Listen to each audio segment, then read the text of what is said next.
Assalamualaikum warahmatullahi wabarakatuh. Alhamdulillahirabbil alamin. Wabihi nasta'inu ala umuri dunya waddin. Wassalatu wassalamu ala asrafil anbiya'i wal mursalin wa ala alihi rasulillahi ajma'in. Amma ba'du. Apa kabar anak-anak sekalian? Semoga kita selalu dalam lindungan Allah Subhanahu wa taala. Amin. Baiklah, pada kesempatan kali ini pada mata pelajaran Pendidikan Agama Islam dan Budi Pekerti, Ibu akan menjelaskan tentang materi kelas 11 di semester 1 pada bab tentang kepedulian umat Islam terhadap jenazah. Baiklah, anak-anak sekalian, sebelum kita memulai pelajaran, alangkah baiknya kita awali dengan membaca doa supaya diberikan kemudahan dalam menerima ilmu pengetahuan. Berdoa mulai. A'udzu billahi minasy syaithanir rajim. Bismillahirrahmanirrahim. Rabbi zidni ilman warzuqni fahman waj'alni minas shalihin. Baiklah anak-anak sekalian, sebelum kita memasuki materi pembelajaran, ada baiknya kita mengetahui kompetensi inti, kompetensi dasar, dan tujuan pembelajaran. Adapun kompetensi inti yang mana? Yang pertama itu menghayati dan mengamalkan ajaran agama yang dianutnya. Yang kedua, menunjukkan perilaku jujur, disiplin, bertanggung jawab, peduli, santun, responsif, dan proaktif sebagai bagian dari solusi atas berbagai permasalahan dalam berinteraksi secara efektif dengan lingkungan sosial dan alam, serta menempatkan diri sebagai cerminan bangsa dalam pergaulan dunia. Yang ketiga, memahami, menerapkan, dan menganalisis pengetahuan faktual, konseptual, prosedural berdasarkan rasa ingin tahunya tentang ilmu pengetahuan, teknologi, seni, budaya, dan humaniora dengan wawasan kemanusiaan, kebangsaan, kenegaraan,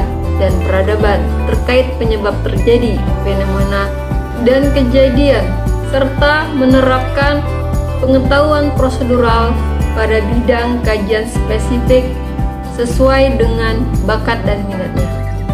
Selanjutnya, mengolah, menalar, dan menyaji dalam ranah konkret dan ranah abstrak terkait pengembangan dari yang dipelajarinya di sekolah secara mandiri dan mampu menggunakan metode sesuai kajian keilmuan. Selanjutnya, kompetensi dasar yaitu 1. Menerapkan pengurusan jenazah sesuai dengan ketentuan syariat Islam.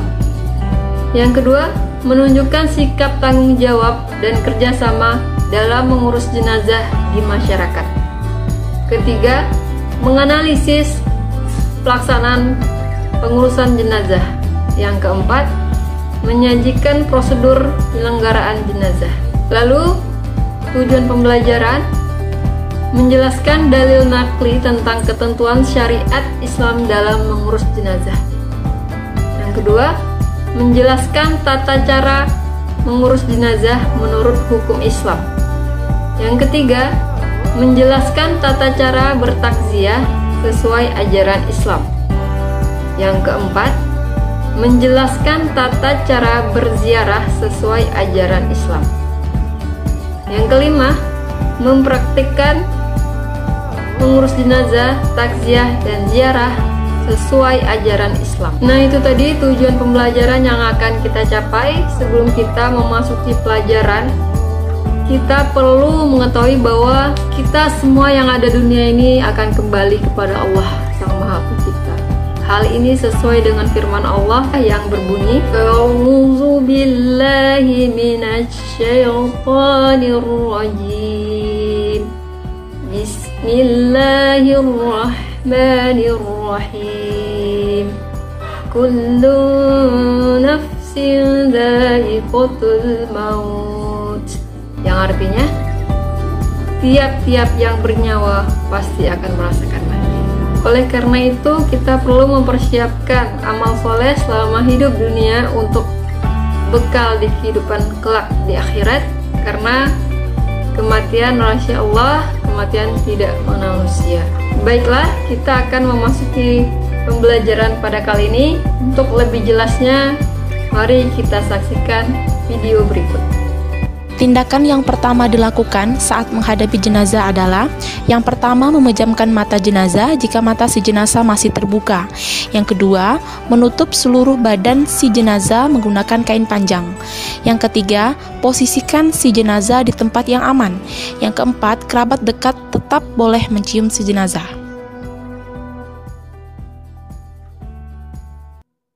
Hukum merawat jenazah adalah fardu kifayah. Perawatan jenazah yang dimaksud meliputi memandikan, mengkafani, mensolati, dan menguburkan jenazah.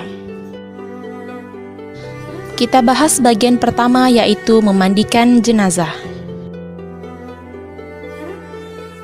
Jenazah yang wajib dimandikan, yang pertama haruslah jenazah orang Islam. Selain orang Islam, tidak wajib dimandikan. Kemudian yang kedua, ada bagian tubuh yang dimandikan.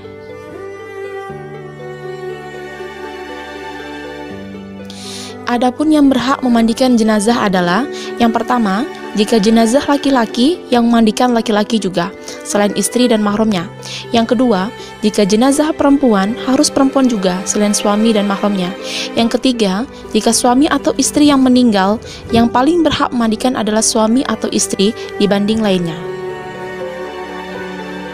Beberapa hal yang harus diperhatikan saat memandikan jenazah, yaitu: yang pertama, tempat memandikan jenazah harus dalam keadaan tertutup dan tidak ditonton orang banyak.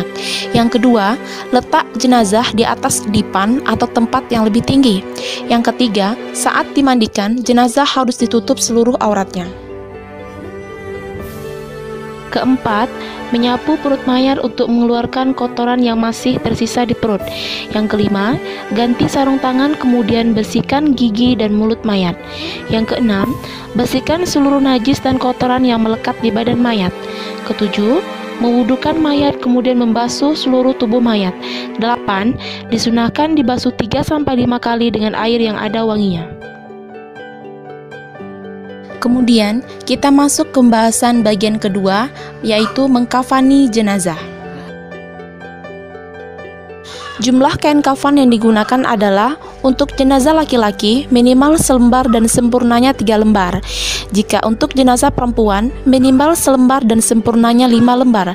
Setiap lapisan kain kafan diberikan kapur barus dan dilaksanakan pengafanan jenazah dengan sebaik-baiknya. Kemudian kita masuk bahasan yang ketiga, yaitu mensolati jenazah. Sholat jenazah hampir sama dengan sholat biasanya, namun tidak menggunakan rukuk dan sujud. Posisi jenazah diletakkan di depan imam dan semua makmum berdiri di belakang imam. Diusahakan menjadi 3 shaf atau lebih. Sholat jenazah dilaksanakan dengan 4 takbir tanpa rukuk dan sujud. Niat sholat: untuk imam berdiri tegak menghadapi jenazah dan makmum sudah di belakang imam. Kemudian membaca niat, yaitu usolli ala hazal mayyiti arba'a takbiratin fardul kifayah ma'muman lillahi ta'ala. Jika jenazahnya laki-laki maka menggunakan hazal mayyiti, jika jenazahnya perempuan menggunakan hazihil mayyitati, kemudian takbir yang pertama.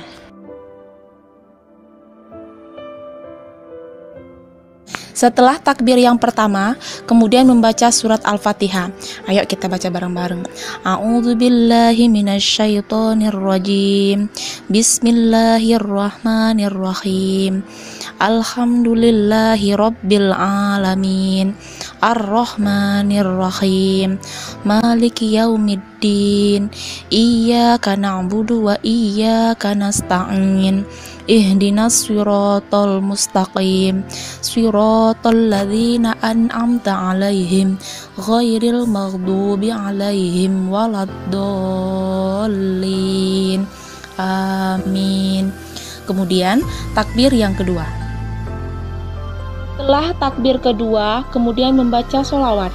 Allahumma sholli ala sayyidina Muhammad wa ala ali sayyidina Muhammad kama sholaita ala sayyidina Ibrahim wa ala ali sayyidina Ibrahim wa barik ala sayyidina Muhammad wa ala ali sayyidina Muhammad kama barakta ala sayyidina Ibrahim wa ala ali sayyidina Ibrahim fil alamina innaka hamidum majid. Kemudian dilanjutkan dengan takbir ketiga.